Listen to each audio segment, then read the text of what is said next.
Hey guys, Professor Bill, Comic Book University, and Project Impact, issue number 3. If you've been following this comic book at all, you know you've been waiting for issue 3.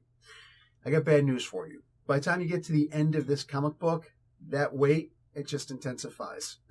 Something happens at the end of this comic book where it's like, ah, crap. They literally just said if this thing happens, it's bad, and then the thing happens. Crap. Okay, cool. Hey, I'm good. I know I'm going to get an advance copy, so my wait isn't going to be as bad as your guys' wait. But at the same time, it's not a bad thing at all because let's be realistic. If you're in the indie comic scene, you're probably used to the idea of a good cliffhanger.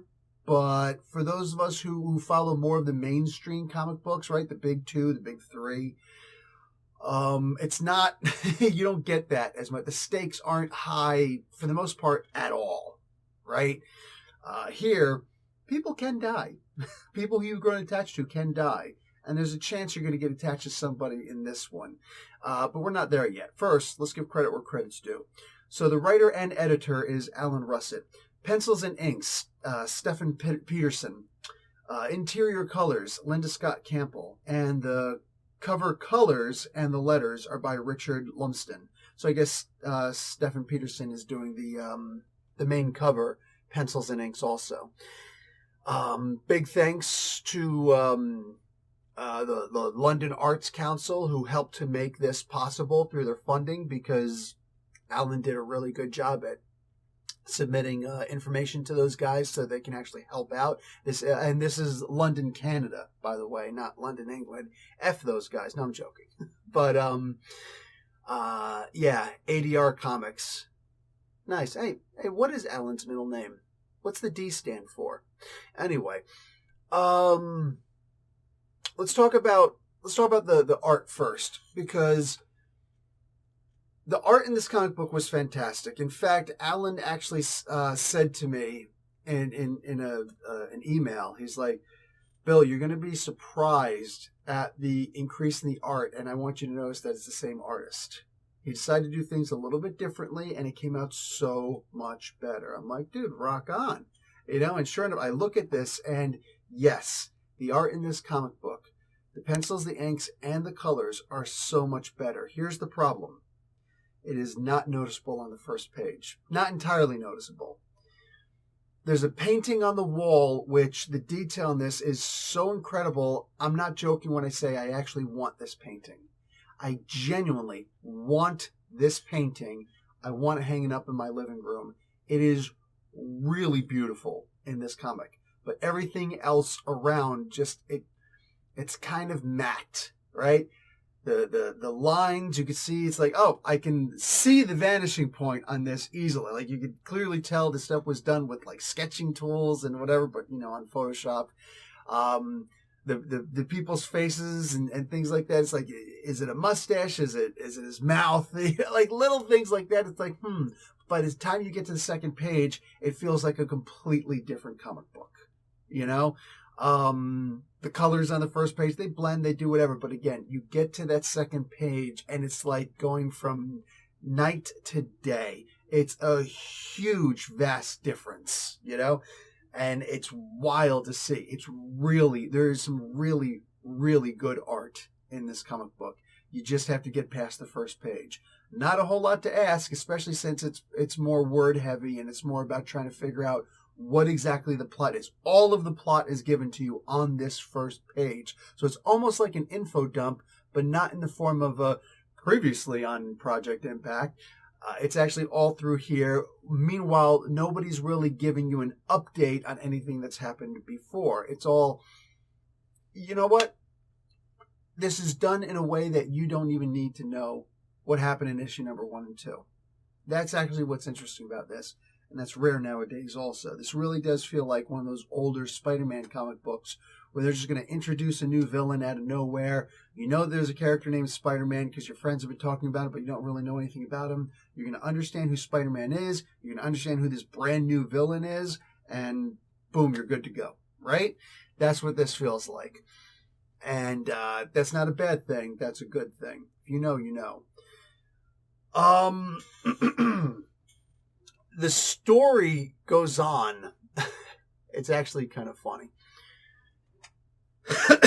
I know Alan.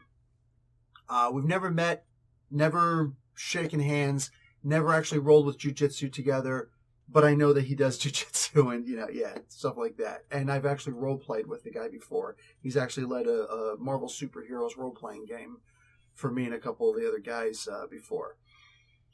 I know that he's got a good mind for a story, right? Here, this is not role-playing. Here, this is him coming up with everything. And the difference between him just saying, okay, what do you guys want to do? Now let me react to this, as opposed to him putting everything together, the man is very detail-oriented. Look, I mentioned how great the art is. I mentioned how great the colors are in this. Let me tell you about how good the thought process of the plot is. These aliens come to Earth, all right? So, these guys are bigger and stronger than us, all right? Not than the superheroes. The superheroes seem to have come just in time. Very similar to the Marvel Universe, right? We didn't see the Skrulls until the Fantastic Four were already in existence, right? Same thing with the Kree. Same thing with most of these alien races that we actually use to this day in the Marvel or the DC universe, right? The humans became superpowered, or superpowered beings arrived, and then threats started coming to Earth, right? It's like there's some kind of divine intervention there. Very similarly here. That's all explained through science, but we'll see what happens. These aliens show up here. They're bigger and stronger naturally. All of them in general are bigger and stronger, but they also came here. We didn't go there, meaning that their technology is better than our technology, right? But even if you've got the smartest person in the world who goes to a new part of the world that he's never been to, he or she has never been to before, doesn't speak the language, doesn't know the difference between a building, like a commercial zone or a residential zone, right? Like that's the most they're going to be able to figure out. These aliens come here and they start going to different buildings, not knowing what these different buildings are. Sometimes it's a residence, right? This one guy points out, hey man, they stole a belt with a really cool belt buckle on it. They stole some silverware. They stole like my watch. Like they stole a couple little things here and there. And then they teleported out in a tear in space-time. Interesting. So why would aliens do so? And that's the thing. These humans are saying, the humans, the superpowered humans, like the Ghostbusters, right? But for superpowered type things. They're like, this guy's a quack. Why would a burglar who's got access to that kind of technology come here and steal this sort of, basic stuff like this, silverware and stuff that you can get in a garage sale or at a dollar store? Come on, right? Well, it turns out they're aliens and they don't know the difference between this, that, and the other thing. And now there's still internal strife with the aliens because they're arguing in this, hey, we've got all this tech, we've got all this power, we've got all these resources, we convert this, that, and the other thing so that we're good, but there's one thing that is at a premium right now for us, and that is space. All right? Not space in the sky, but like storage space. All right? We don't have that much space in our cargo holds. They're almost full as it is. And you're coming by with all these trinkets and things like that from Earth, and we don't even know what they are. And the guy points out, yeah, we have to figure out what they are because we have to figure out what these humans are. Imagine if you went to an alien land and you found some thing. Oh my God, just think about Doctor Who. This is so amazing. Yeah, it's called a cosmic screwdriver. It actually doesn't do that much. But if you're smart, you can figure out a couple things to do with it. But this is not a laser gun, you know what I'm saying? Like it's something entirely different. And it's very interesting to see that these guys have no idea what these things are. Any of these things are. They're trying to figure them out. They're trying to figure out humans and our technology, our science, our society, right? The way that we think, our psychology, and more importantly, our genomes, because they're trying to enslave humans, bastards that these guys are. And they're trying to see, can they give us some kind of genetic sequencing to change because some races are stayed in their genetic patterns. Like you've gone to the extent of what you are, There is no further evolution for you guys. Human beings haven't evolved in forever because we've adapted in a way that's very, it's very prolific. Like, we could have a baby anywhere in the world that we wanted to. We could raise a family anywhere in the world that we wanted to, for the most part. You know, not really. I mean, technically Antarctica, but why would you want to do something like that? You know, my point is, we have essentially conquered this earth. The only thing to do now is to go outside of the earth and start seeing what else we can conquer. You know, what else we can do. You know, where else we can go, where else we can advance the species, because that's the whole purpose of species, right? Any species, any single species that you're talking about, that's what happens.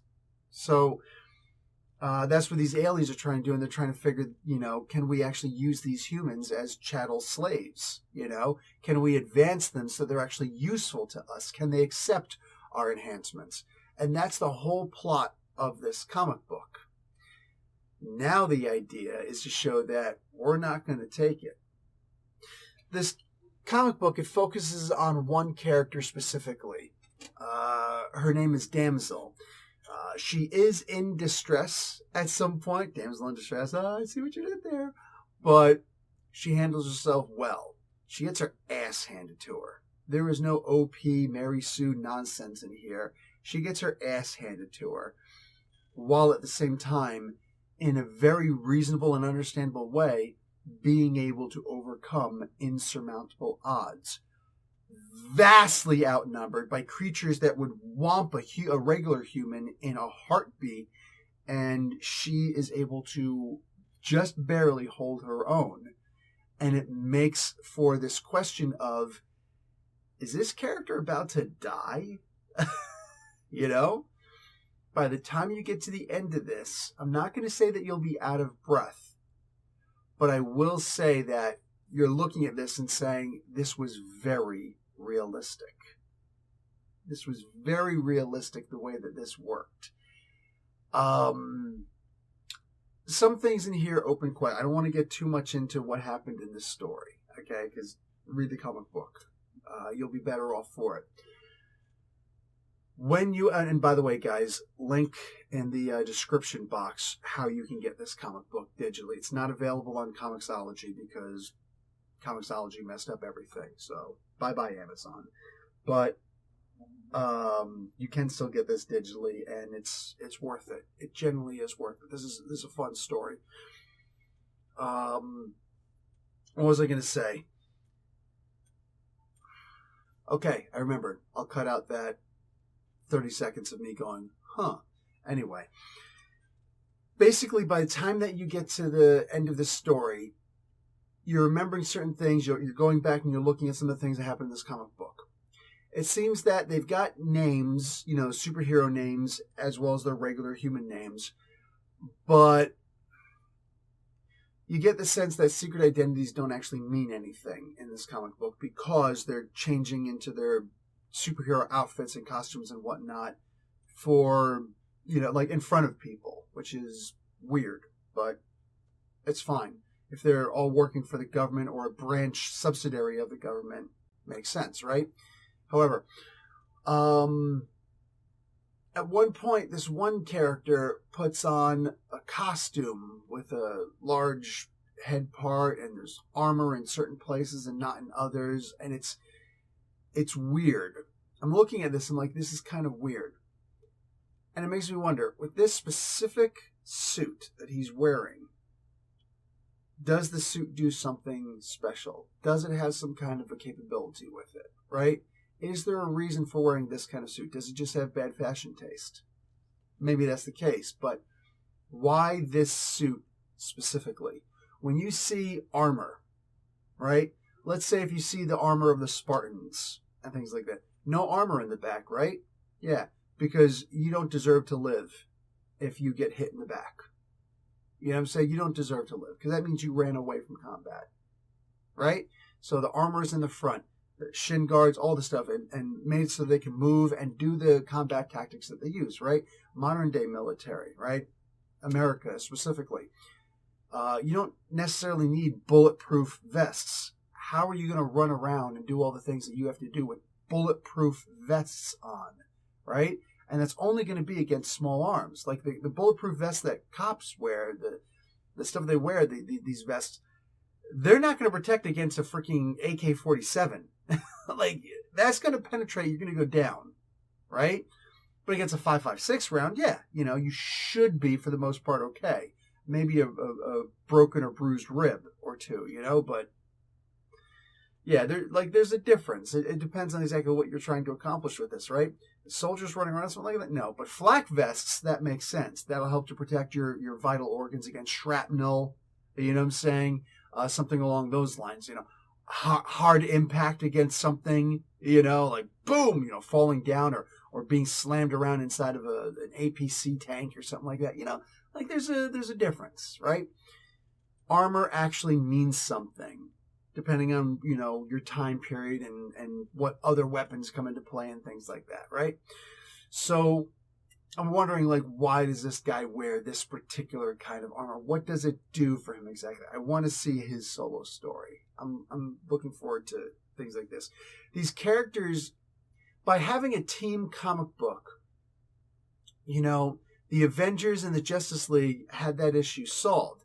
These were all, for the most part, all characters who had their own independent comic books. And then they had this series where you didn't have to give any individual time to all of them. This was just a chance to see your favorite superhero or your two favorite superheroes or all of your favorite superheroes combined in one big team book. Now, a book like the X-Men or a book like the Doom Patrol, those were a little bit different. Why? Because they don't have their own individual books. You had to find out about these people as not individuals, but as a team and in a team membership. Somebody like Wolverine or Robot Man, they could go off on their own once in a while and you get to know more about them, right? But for the most part, when all of these characters were introduced, they did not have their own solo book. Think about how long. It was like, what? Was it 10 full years? No, I think it was more than 10 years between the time that Wolverine was introduced to him finally getting his own comic book. It was at least 15 years, right? It took a while for him to get his own comic book. And he was the only one for the longest time. Everybody's had like a limited series. Guys, my point is, it's interesting to find ways to give individual stories to some of these characters. And the way that Alan has decided to do that here was actually pretty good. Somebody getting lost, somebody going in for I've got to do this to save a teammate. And you learn a little bit about this teammate, and you learn a lot about the teammate who made the sacrifice, right? You get to figure out a lot more about these characters in this way. And it's a really good way to do this. And if you get two people who are tight, learn about them both together. That's what we saw in a previous issue, right? You learn about them both together and their relationship, their friendship together, right? And then you learn about them in the context of two people together, right? There's always different ways to introduce people and to understand these characters better, to isolate certain characters from other characters and focus on them in this one particular story as opposed to the other stories, right? Think about X-Men when Wolverine took Colossus and Nightcrawler to a bar because the way that Colossus broke up with Kitty Pryde was really messed up and broke her heart, and Wolverine was about to whoop Colossus's ass and teach him a lesson until all of a sudden he was like, hey, the other end of the bar, that's Juggernaut. I've got a better idea. Like you're learning about these characters in this way because they're separated from the girls in the team, right? Little things like that and the ingenious ways that Chris Claremont would bring about a story like that, or Bob Haney would do this story with Robot Man and Negative Man and so on and so forth, right? It's great to see the way that certain people, and I'm putting Alan Russett in that same kind of category for now, only 3 issues in, where you get to see different settings where certain characters are celebrated over others so that we can actually understand them. Guys, this is a good story. And if you're Canadian, you have to get this comic book. It's required. It's actually in your contract for being Canadian. For everybody else, It's about supporting independent comics, independent comic book creators, and making sure that these comics still have a platform so that we can actually see these really good stories, especially the ones that do have really good stories, who do have good art, who do have this. There's something. I haven't really seen a message yet. I'd like to see a message in this comic book, right, in this comic title. But nonetheless, who have something to share, who have something to tell, even if it's just having good fun. You know what I'm saying? These are very fun stories for us to actually put out. Guys, I highly recommend checking the description box below and checking out this comic book. It's worth your time, and it's worth your investment. And I'm looking forward to issue number 4, which I will see before all of you guys. Deal with it. All right, guys. Like the video, watch an ad. Professor Bill, Comic Book University. Class dismissed.